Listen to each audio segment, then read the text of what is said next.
main event natin is the NCAA. So, every game, every day, every practice is a learning process for us. Ang importante, makakuha kami ng maraming panalo to be there on the top 2.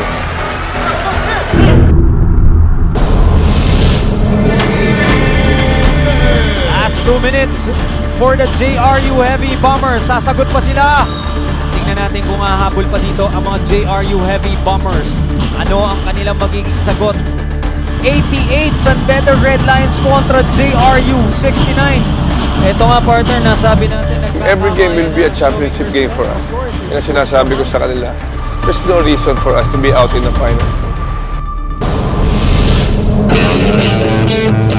Pontejos with the ball. Titira ng 3 si Pontejos. Pasok! Oh, 11 seconds na lang natitira sa ating game clock. No timeouts left. Oh! Nakakuha ng steal! Partner! Gusto ko yung mga winning shots. Yung mga once na crucial sa kanya yung bola. Yung parang ako magpapanalo sa team. Chodoro, libre. 5 seconds na titira. Kumihin!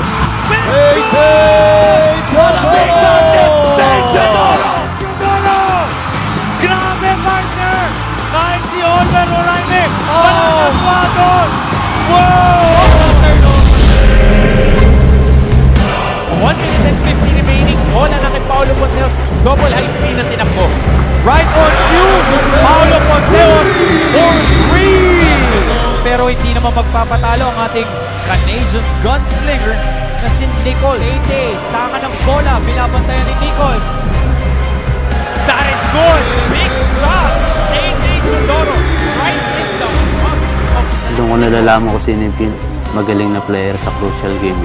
Yung magaling mag-isip, hindi kinakabahan sa game.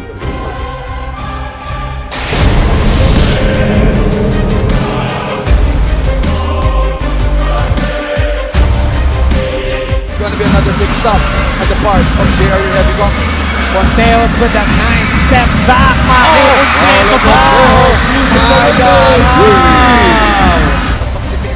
Yun yung ine-emphasize ko sa kanila because sa defense, ito yung pwede magpanalo sa amin sa championship, di ba?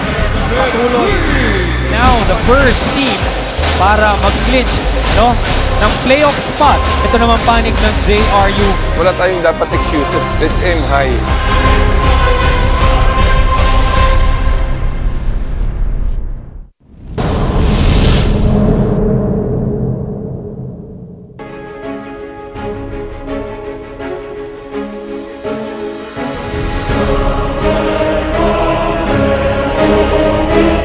The common goal for this team is to win as many games and hopefully get to the finals and win another championship for San Beda.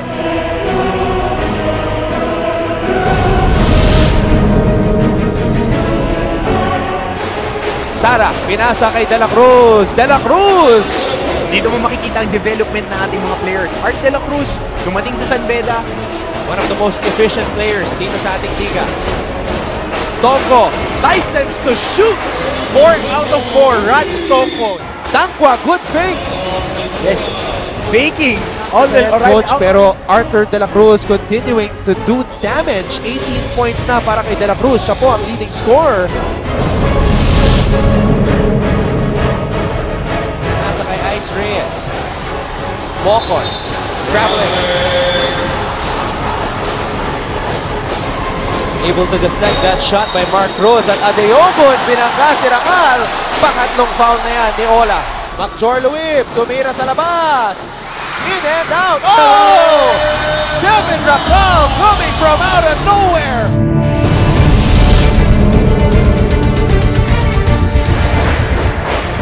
From the outside, ilista mo na. Amer. Yung passing talaga ni Amer ay na-miss ng San Beda. The assist from Baser to Baser. Look at that pass. He makes it look easy. Of San Beda. De La Cruz, there he is again. Ilista mo na, pang 23 puntos. De La Cruz on the attack. Nice bounce. Make that drop pass to Tangkwa. Binangga na sa San Beda. Arthur De La Cruz, that is. Nahanap si Condonong dribbling and a step back. With between the legs dribble, Nicole Danzaga. There it is again, another offensive rebound again. third time is a charm. Binanggana, may basket pa para kay Ola at Yogun.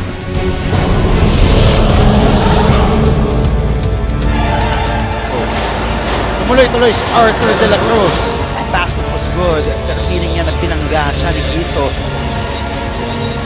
Puntos na de la Cruz. Sabi ni Arthur, sumabay pa kayo. Shot clock in the game clock. Shot clock. Then, maganda ba?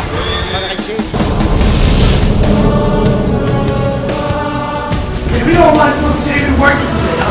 He's tired. He's emotionally tired. He's physically tired. We don't want him working today. So what does that mean? Hey, you do all the work. Alright, you do all the work. Here? Hey. You have more than enough time. There's that familiar high-low play. De la Cruz. Neri. Boga with 6 under shot clock. Nakahanap si De la Cruz. Up and under for De la Cruz. The big red machine. At ito yung nabanggit mo sa hit list. Found it inside Martin. Wide open is JV Mocon. Yes! Long rebound to Amer. To De la Cruz. Nakuha ni Quito. Inabot sa maling tao. Napunta kay Sara. To Adiogun. Letran is missing one man. Take one game at a time and let's be competitive in every game, and we will do our best. This is not a team. This is a family.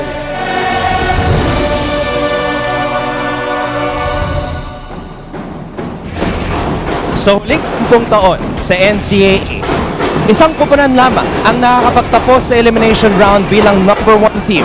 Ang 5-time champions ng liga, ang Beda College. Pero ngayong araw, isang koponan ang nakaharap sa pangarap ng Red Lions na makamit ang makasaysayang 6-peat, ang Heavy Bombers ng Jose Rizal University.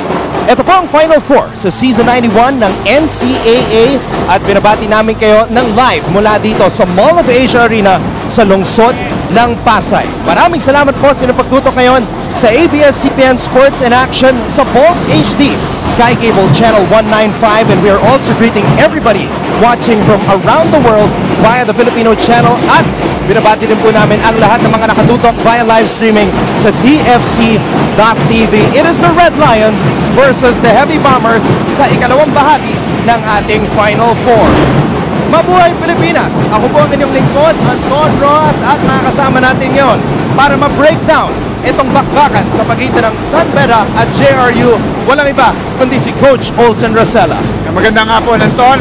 Magandang hapon sa ating lahat ng mga kapamilya, and of course, welcome to Season 91 NCAA Final Four. It is the Final Four, and one ticket to the finals has already been booked by the Colegio de San Juan de Letran Knights na nagtagumpay kanina kontra sa Mapua Cardinals 91-90. Ngayon naman, itong Beda College na merong twice to beat advantage, gustong makabalik sa finals for the 10th straight year.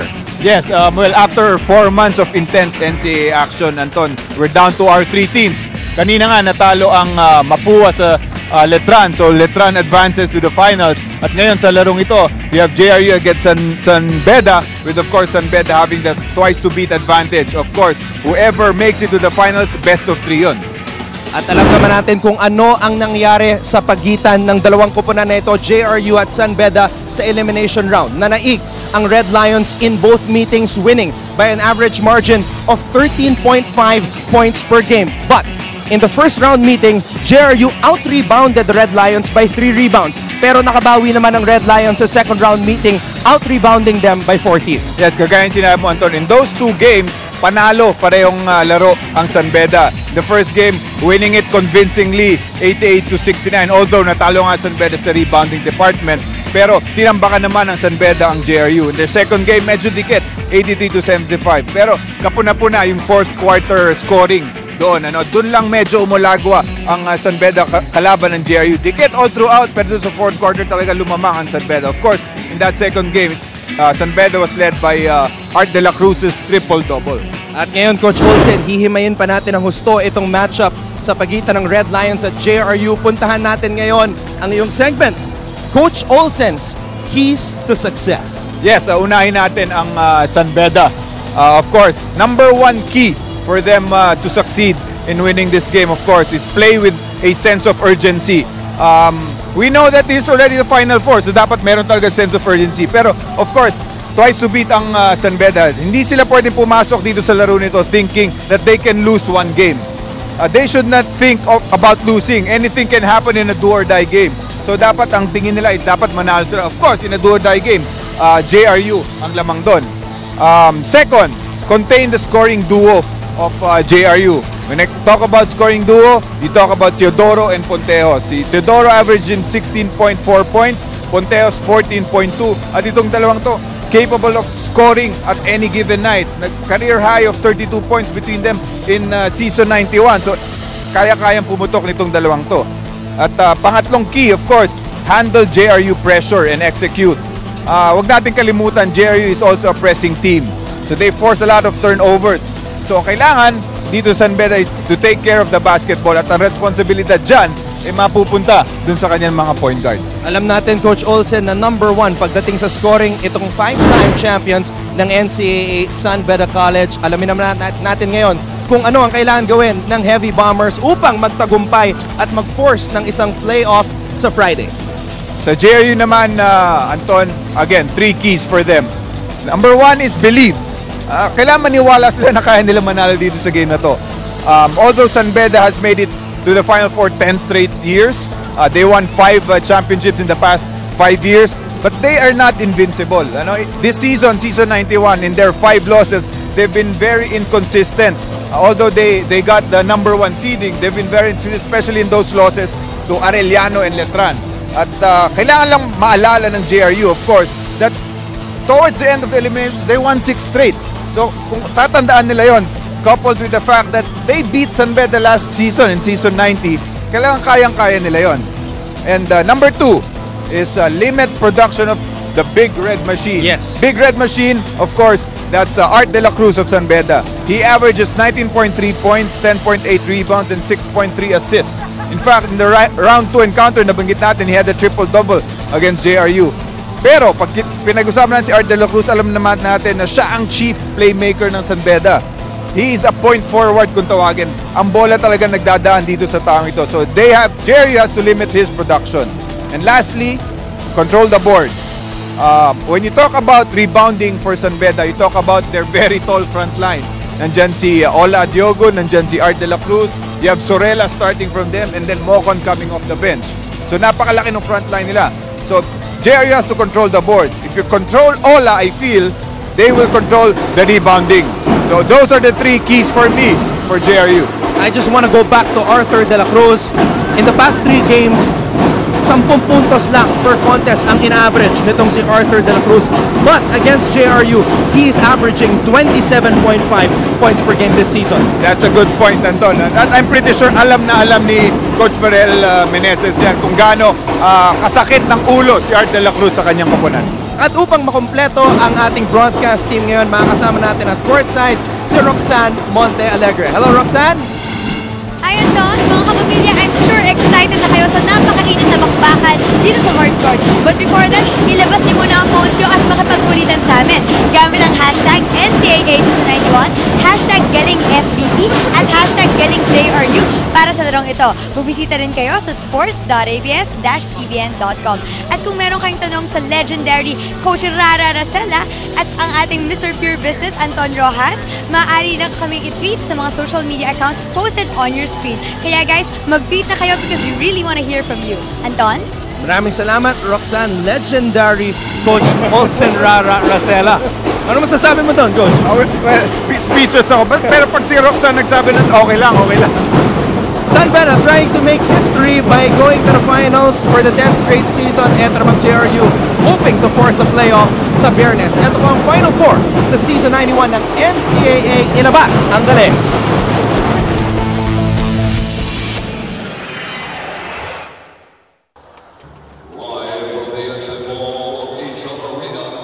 ABS-CBN Sports Connection brings you our second pairing in your Season 91 NCAA, the Final Four.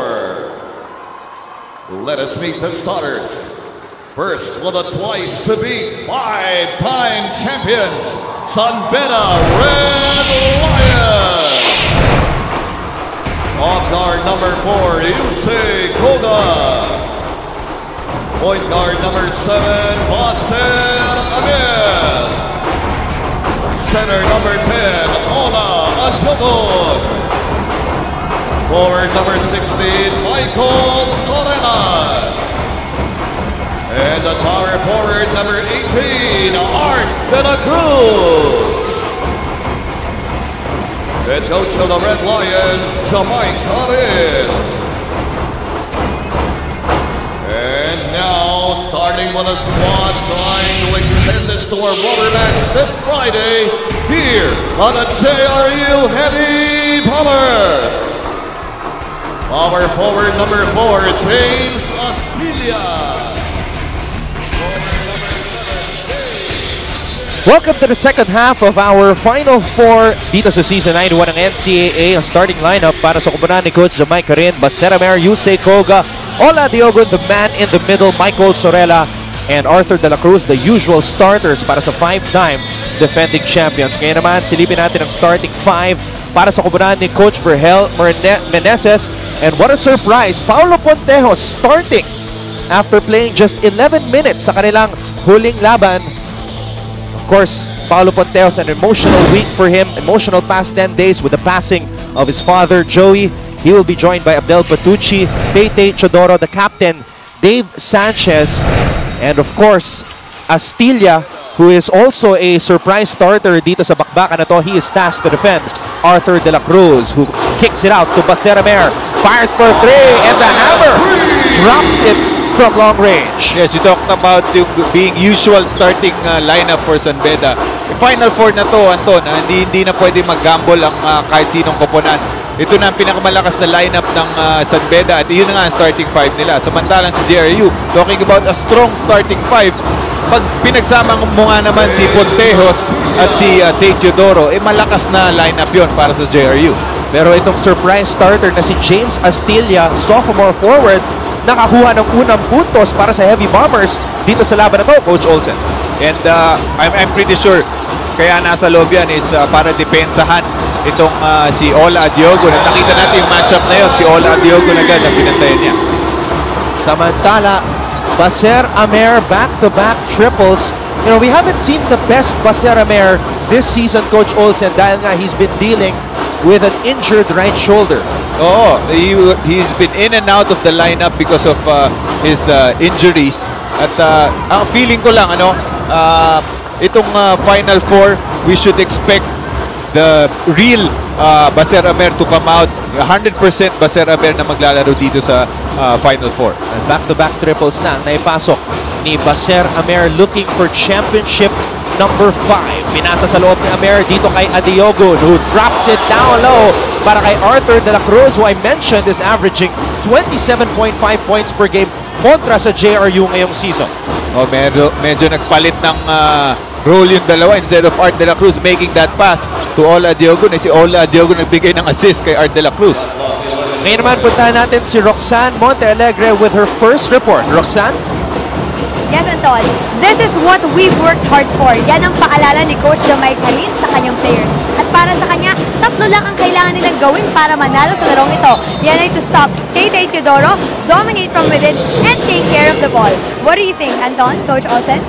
Well, I think those are very important things na kailangan gawin ng San Beda sapagkat etong si Tete Chodoro, number 6 in the league, pagdating sa scoring, averaging 16.4 points per game. And they are the number 1 team in terms of points in the paint also. So tama ka, Roxanne, they have to dominate the inside as they average 45.8 points in the paint per contest. Itong si Tete Chodoro and Paulo Pontejos actually are number 1 and number 2 sa team nila in scoring. So, asahan natin talaga magpo-focus at depensa ng San Beda dito sa dalawang ito. Adiogon, natapik ang bola. Chodoro, umaarangkada. Tinawagan ng foul si Baseramer. San Beda, 10 players have experienced winning NCAA championships. As we see this fast play brought to you by PLDT Home DSL, the number 1 home broadband, Ola to Arthur. 2 of the 6 graduating players sa koponan ng 5-time defending champions. Teodoro, pinasa sa loob. Patucci, back to Chodoro. And Astilia getting going. All 4 points of JRU coming from this surprise starter. Pinag-usapan natin you have to play a very good way to start the game, ano? Especially ngayon itong JRU having Pontejos and Teodoro inside at the same time, kailangan talaga maganda yung umpisa nila. Normally, Pontejos comes from the bench. So ngayon na si Pontejos nagsa-start, sino nga magsascore sa kanilang second five? That's why it's very important na mag-umpisa na maganda itong JRU Heavy Bombers. 31.3 points per game combined ang ina-average ng duo ni Pontejos at Teodoro. Pero gaya na sinabi mo, Coach Olsen, sila ang nagsasub for each other. They don't normally start together, but it's a Final Four do-or-die situation para sa JRU. That's why Coach Virgel Meneses is rolling the dice. And si Pontejos leads his team. It's actually second in his team in scoring, and he does that coming off the bench. Yes. Yun ang crucial doon. This is only the second time ngayong season na nag-start itong si Paolo Pontejos as we see Coach Virgel Meneses. Would you believe, Coach Olsen, that this is the 114th game of Coach Virgel Meneses as the head coach of JRU? That's the most for any coach, current coach, in NCAA season 91. Grabe, no? 114th game na pala niya. And Coach Jamaic, this is just his 19th. This is just Coach Jamaic's 19th game coaching San Beda. Grabe yung kay Coach Virgel. Parang kailan lang napapanood natin yung aerial Voyager na naglalaro. Ngayon, 114th game na niya na coach for JRU. This is his 6th season at the helm of the Heavy Bombers. Pontejos umatake, hops inside, tinabas ang bola. It's the captain, Dave Sanchez, who could be playing in his final game para sa JRU kung matatalo sila ngayong araw. Pontejos tumira over Ola Adiogun, and that was for his father, Joey. And that's going to be big. Alam naman natin na si Paolo Pontejos struggled in their last game, and that's going to be big. Three-pointer agad for Pontejos. Shot from the heavens, and Pontejos gets a steal. Tinawagan ng foul si De La Cruz.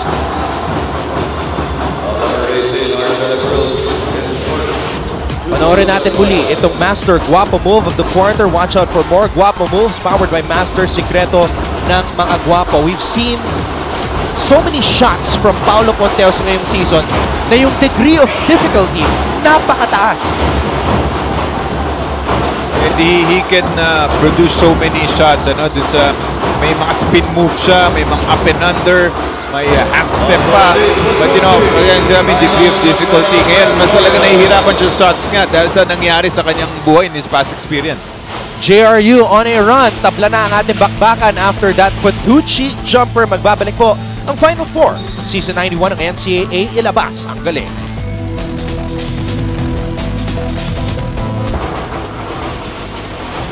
Kanina pinag-uusapan natin si Arthur De La Cruz, ang main man ng San Beda College, also the #1 scorer in the NCAA. Ito ang kanyang mga numero kontra sa JRU. Isipin mo, 29 points in the first and 26 in the second. So that's an average of what? 27.5 in 2 games against JRU. So alam mo na agad kung kanino talaga magko-concentrate ang depensa ng JRU. But as I mentioned during the pregame, the past 3 games have not been good scoring-wise para kay De La Cruz, only averaging 10 points per contest in those past 3 outings ng San Beda. But the thing with Art De La Cruz is hindi lang sa scoring yan na inaasahan. Like we said, nung second game nila against JRU, nag-triple-double pa siya. He leads his team in scoring, in rebounding, and in assists. Rebounding, he is number 4 in the NCAA. In assists, he is number 3. This is just a huge improvement for Arthur De La Cruz ngayong season 91 ng NCAA. Yusei Koga, ninabas kay De La Cruz. 3-pointer, wala. Banggaan sa ilalim, tinawagan ng foul si Adiogun. Balikan natin itong fast play of the game brought to you by PLDT, Home DSL, the #1 home broadband. That's the first personal foul a while ago ni Ola Adiogun. Now, one of your first points para sa San Beda, Coach Olsen, play with a sense of urgency. Do you feel that right now with this team of Coach Jamaica rin? Well, right now, the game is close. 12-11. San Beda lamang ng isa. Pero aside from Baser Amer and Art De La Cruz, hindi mo pa napapansin mga ibang players. Specifically, Ola Adiogun. At din ang concentration ni Coach Jamaic. Sabi nila, inside presence si Ola Adiogo ng kanyang star pagdating doon. Fast play brought to you by PLDT Home DSL, the #1 home broadband. Pontejos, nakita si Patucci. Reaction ng JRU crowd dito sa loob ng Mall of Asia Arena. Copico 78 best recharge moment brought to you by Copico 78. Copico's best latte ever. Pontejos, umikot, tumira. Pontejos, kapos. At babalik ang bola sa panig ng Red Lions. Medyo pilit yung tira ni Pontejos. They had the advantage. They had the numbers, 3 against 2. Pero natigil ang bola sa kami ni Pontejos doon. So ngayon bola ay mapupunta na dito sa San Beda Red Lions. Dan Sara, his 3rd game back after missing 3 straight games due to a strained right hamstring, had 12 points and 3 assists sa kanilang huling laro kontra sa Knights. De La Cruz, Sorella with a putback. Yan yung sinasabi nating very tall front line nitong San Beda. You have Art De La Cruz trying to shoot a 3-pointer, pero ang offensive rebound nakuha ni Sorella dun. Strong move brought to you by Smart Live the Smart Life, the utility man of Coach Jamaica rin, Michael Sorella, who does a lot of things that don't show up on the stat sheet, but he's very valuable to the Red Lions' campaign ngayong season. Just imagine you have Ola Adiogo, Art De La Cruz, and Mike Sorella. Frontline nila, tatlong malalaking mama at the same time. Ano yung mga pinakamalit sa kanila, si Art De La Cruz na at 6'4", di ba? Michael Sorella, sabi ni Coach Jamaica rin, his best skill is ball deflection. Siya daw yung pinakamagaling mag-deflect ng bola, especially when guarding the inbounder. And si Sorella pa ang bumabantay doon kay Pontejos na nakita natin doon sa last play na yun. Pontejos with a steal. Pontejos zigzagging his way to the basket. Pontejos unable to flip it up and in. Bola na kay Dan Sara. Hashtag Team Bahay. Sana nag-enjoy kayo. Ito po ang Final Four ng Season 91 ng NCAA. Letran already booked the ticket to the finals. San Beda looking to join them. 8 puntos na para kay Baser Amer. 17-11 ang ating talaan. Pontejos stops. Kicks it out to Patucci. Patucci spins and shoots it over 2 Red Lions. Malaking bagay yung para dito sa koponan ni Coach Vergel Meneses pag si Patucci ay nakapag-contribute not only in rebounding, in defending Ola Adiogo, but of course also in scoring points. Malaking bagay yung para sa JRU Heavy Bombers. Patucci's best game happened here sa Mall of Asia Arena. A 23-point and 11-rebound effort on opening day kontra sa Arellano. Kailangan ni Coach Vergel Meneses ng ganong klaseng performance mula kay Patucci ngayong araw. Lasqueti umatake, drop pass, and Astilia, who only averages a shade over 2 points per game, meron ng 6 na puntos para sa JRU ngayong araw. Again, yung gamble ni Coach Vergel Meneses paying off for him.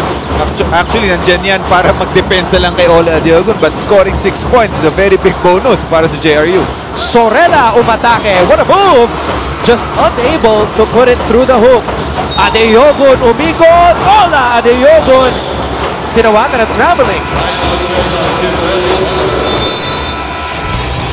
Panoorin natin muli itong strong move of the game brought to you by Smart Live the Smart Life of Del Patucci from Paulo Pontejos. 17-15 ang ating talaan, lamang ang Red Lions kontra sa Heavy Bombers.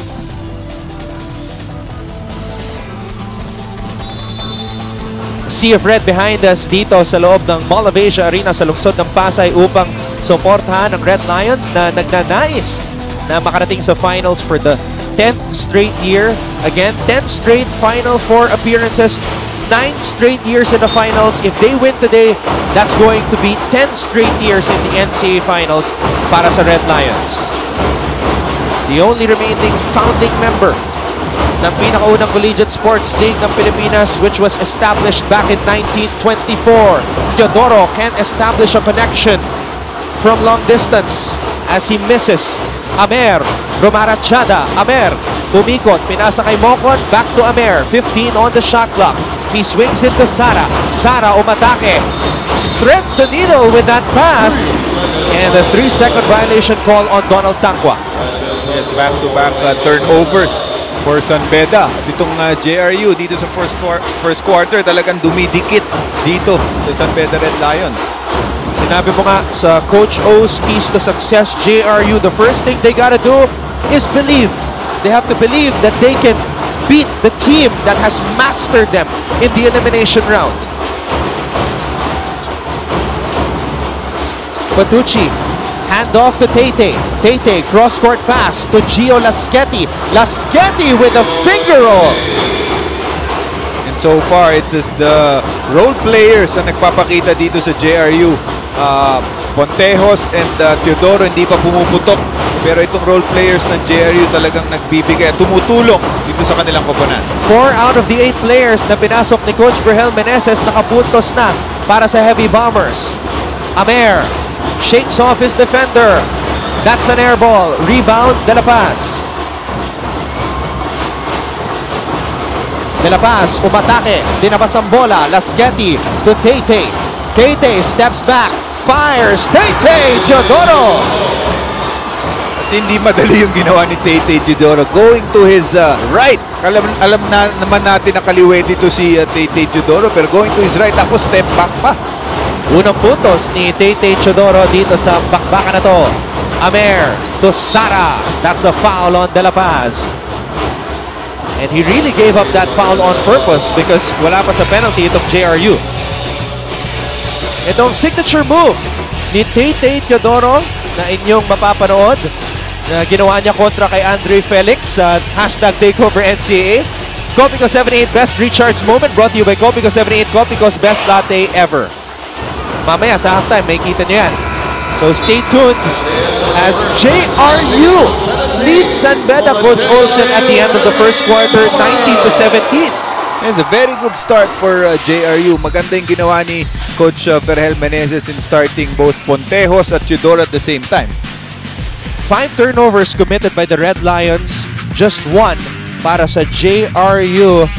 JRU finishing the first quarter on an 8-0 run. Paulo Pontejos inspired by the passing of his father, playing for his father, Joey Pontejos. And what about Tete Teodoro, the number 6 scorer in the NCAA, finally getting his first basket to fall. Lamang ang Heavy Bombers, 19-17.